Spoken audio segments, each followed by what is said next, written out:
Ibu, Bapak, Saudari, dan Saudara yang terkasih di dalam Tuhan Yesus Kristus.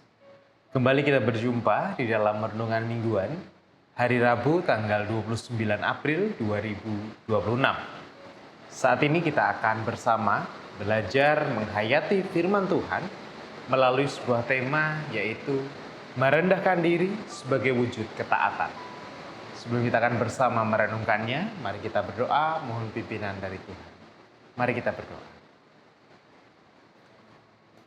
Saat ini Tuhan, kami hadir menghadap kehadirat-Mu, itu pun oleh karena kebaikan Tuhan dan oleh karena kasih karunia-Mu. Juga ketika kami hendak bersama merenungkan firman-Mu, kami percaya itu juga oleh karena rahmat-Mu saja. Kami mohon Tuhan, curahan Roh-Mu yang kudus atas kami, dan kiranya hikmat dan kebijaksanaan yang dari Engkau boleh menerangi kami, menuntun kami, supaya kami mau mewujudkan firman-Mu itu di tengah hidup kami. Kami menyerahkan ya Tuhan perenungan firman-Mu pada saat ini ke dalam tangan kuasa Tuhan sendiri. Di dalam nama Tuhan kami Yesus Kristus, kami berdoa. Amin. Sabda Tuhan yang menjadi dasar perenungan kita pada saat ini tertulis di dalam Injil Matius pasal 20 ayat yang ke-20 sampai 28. Injil Matius pasal 20 ayat 20 sampai 28, yang demikian sabda Tuhan atas kita. Maka datanglah ibu anak-anak Zebedeus serta anak-anaknya itu kepada Yesus, lalu sujud di hadapannya untuk meminta sesuatu kepadanya. Kata Yesus, "Apa yang kau kehendaki?" Jawabnya, "Berilah perintah supaya kedua anakku ini boleh duduk kelak di dalam kerajaan-Mu, yang seorang di sebelah kananmu dan yang seorang lagi di sebelah kirimu." Tetapi Yesus menjawab katanya, "Kamu tidak tahu apa yang kamu minta. Dapatkah kamu minum cawan yang harus kuminum?" Kata mereka kepadanya, "Kami dapat." Yesus berkata kepada mereka, "Cawanku memang akan kamu minum, tetapi hal duduk di sebelah kananku atau sebelah kiriku, aku tidak berhak memberikannya. Itu akan diberikan kepada orang-orang baik siapa Bapakku telah menyediakan." Mendengar itu, marahlah ke-10 murid yang lain kepada kedua saudara itu. Tetapi Yesus memanggil mereka lalu berkata, "Kamu tahu bahwa pemerintah-pemerintah bangsa-bangsa memerintah rakyatnya dengan tangan besi, dan pembesar-pembesar menjalankan kuasanya dengan keras atas mereka. Tidaklah demikian di antara kamu. Barang siapa ingin menjadi besar di antara kamu, hendaklah ia menjadi pelayanmu. Dan barang siapa ingin menjadi terkemuka di antara kamu, hendaklah ia menjadi hambamu. Sama seperti Anak Manusia datang bukan untuk dilayani, melainkan untuk melayani, dan untuk memberikan nyawanya menjadi tebusan bagi banyak orang." Demikianlah bacaan sabda Tuhan. Yang berbahagia ialah mereka yang mendengarkan dan melakukannya. Haleluya. Amin. Sekarang ini dunia seolah mengajak kita atau kemudian memancing kita untuk kita hidup selalu berkompetisi. Bahkan ada yang mengatakan kalau kita tidak menang, ya kita akan hancur. Maka semua orang seolah-olah ingin menjadi pemenang, seolah-olah semua orang ingin kemudian mengalahkan yang lain dalam hal kompetisi. Gak hanya soal perlombaan, bahkan dalam kehidupan sehari pun seringkali itu menjadi sebuah kompetisi. Dan mungkin memang manusia itu seolah-olah instingnya kemudian dibangun atas dasar kompetisi. Tetapi Bapak Ibu dan Saudara yang terkasih dalam Tuhan, perlu kita sadari bahwa cara pandang kita yang memandang bahwa seluruh kehidupan, setiap aspek kehidupan adalah sebuah kompetisi, seringkali justru membawa kita bukan pada sebuah kedamaian dan bukan mengajak kita untuk membagikan damai sejahtera, tetapi justru untuk membuat relasi kita, dunia kita menjadi semakin kacau. Misalnya, ketika kita berkompetisi, orang lain justru yang merasa tersakiti, orang lain yang justru merasa hancur atas mental kompetisi yang kita punya di dalam segala aspek kehidupan.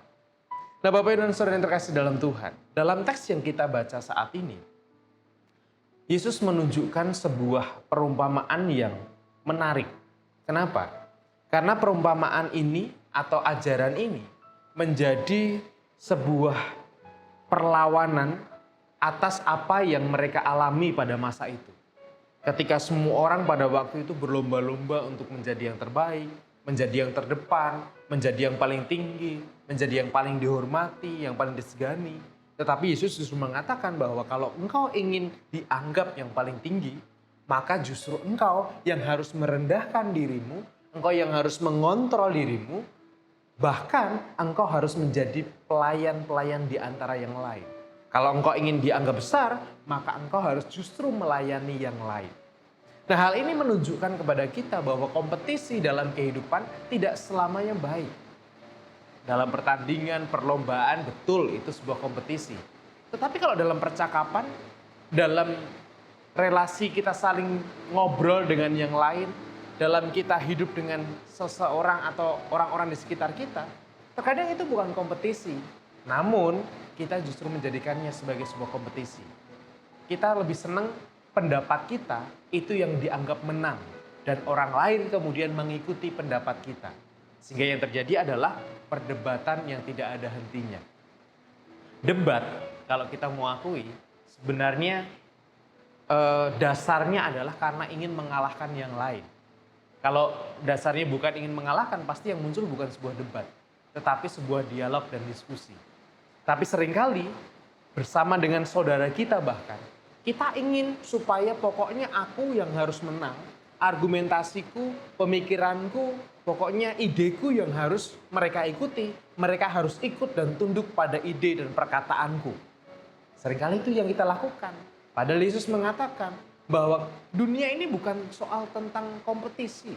Dunia ini adalah tentang bagaimana kita bisa merendahkan hati. Merendahkan hati untuk bisa mewujudkan sebuah ketaatan akan Tuhan. Bapak dan saudara yang terkasih di dalam Kristus. Ketika kita mungkin ada masa di mana kita merasa bahwa kadang argumentasi kita itu benar. Kita merasa bahwa argumentasi kita itu ini yang pas ini. Tetapi kemudian orang lain dengan sangat ngotot, dengan sangat berapi-api ingin mengalahkan argumentasi kita. Terkadang yang perlu kita lakukan adalah, karena itu bukan kompetisi, jadi yang perlu kita lakukan terkadang adalah, membiarkan mereka menang. Terkadang itu keputusan atau tindakan yang paling bijak untuk menunjukkan ketaatan kita kepada Allah. Tetapi relakah kita untuk melakukan itu? Relakah kita untuk merendahkan hati dan rela kalah dari orang lain sebagai wujud ketaatan kita kepada Allah? Tuhan memberkati. Amin. Marilah saat ini kita bersama berdoa menyerahkan syafaat kita kepada Tuhan. Ego yang kami miliki ya Tuhan, seringkali membuat kami ingin mengalahkan semua orang. Bahkan di dalam setiap aspek kehidupan, kami merasa bahwa kami harus menang dan kami harus unggul dibandingkan dengan yang lain. Padahal dengan apa yang kami lakukan itu, seringkali justru menyakiti orang lain, seringkali justru membuat mereka terluka, dan bukan damai sejahtera yang kami tebarkan, melainkan kemarahan dan kebencian. Ajar kami ya Tuhan, untuk mau dan rela merendahkan diri kami sebagai wujud ketaatan kami kepadamu. Ajar kami untuk membangun kesadaran bahwa hidup ini tidak selamanya tentang kompetisi. Hidup ini tidak selamanya tentang menang. Terkadang kami pun harus rela untuk kalah demi mewujudkan apa yang Engkau nyatakan kepada kami. Tuhan, kiranya Engkau yang menolong kami, supaya kami membangun kerendahan hati kami, kerendahan diri kami untuk taat kepadamu. Bapa dalam surga, saat ini kami bersama hendak berdoa bagi saudara-saudara kami yang sedang berjuang dengan proses kesehatan mereka, yang berjuang dengan proses pemulihan dan kesembuhan mereka. Kami berdoa untuk Ibu Tugira Sariman, Ibu Rusmiati Suhardi, Bapak Priyono, Ibu Nur Jangkung, Ibu Endang Karno, Ibu Kun Mariatin Subarti, Bapak Saharun, Ibu Purwo Sudarmo, Bapak Barti Benyamin, Bapak Elias Sariman, Bapak dan Ibu Sunarto Saputro, Bapak Christian Dauribu, Ibu Sardi Budi Santoso, Ibu Mardi Utomo, Ibu Yatmiartin Rusdi, Ibu Sri Suwarsi Rahayu, Ibu Ami Birowo, anak Amoresya, Ibu Sri Utami Suprapto, Bapak Sulistianto Biaki, Ibu Endang Joko Widodo, Bapak Cahyo Muntati, Ibu Indira Puspasari, Bapak Warsito Utomo, Ibu Endang Joko Triyono, Ibu Ana Rosalia, Bapak Edwin Kusma Yulianto, Bapak Pendeta Emeritus Dwi Nugroho, Ibu Ernita Nesip, Bapak Hadi Wahyono, Bapak Slamet Sunarno, Bapak Sony Marvianto, anak Nasya Alana Putri, Ibu Ramijo, dan juga saudara kami yang lain. Tuhan, kiranya Engkau yang hadir atas mereka.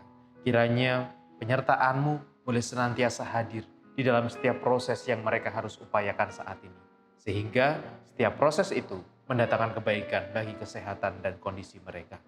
Dan secara khusus Tuhan, kami juga berdoa untuk keluarga besar Suwargi Ibu Yatinah yang pada beberapa hari yang lalu Tuhan memanggil berpulang beliau. Tuhan, kiranya Engkau memberkati seluruh keluarga yang ditinggalkan, memberkati anak cucu, dan juga setiap keluarga besar yang merasakan kehilangan. Kiranya cinta kasih Tuhan yang boleh menghibur dan menguatkan mereka untuk melanjutkan kehidupan mereka selanjutnya. Tuhan, kami menyerahkan juga untuk berbagai pergumulan yang kami alami. Kiranya kasih dan rahmat-Mu yang menguatkan kami dan memampukan kami menjalani hidup di tengah pergumulan-pergumulan kami. Kami serahkan Tuhan doa kami ini yang kami alaskan di dalam nama Tuhan kami Yesus Kristus.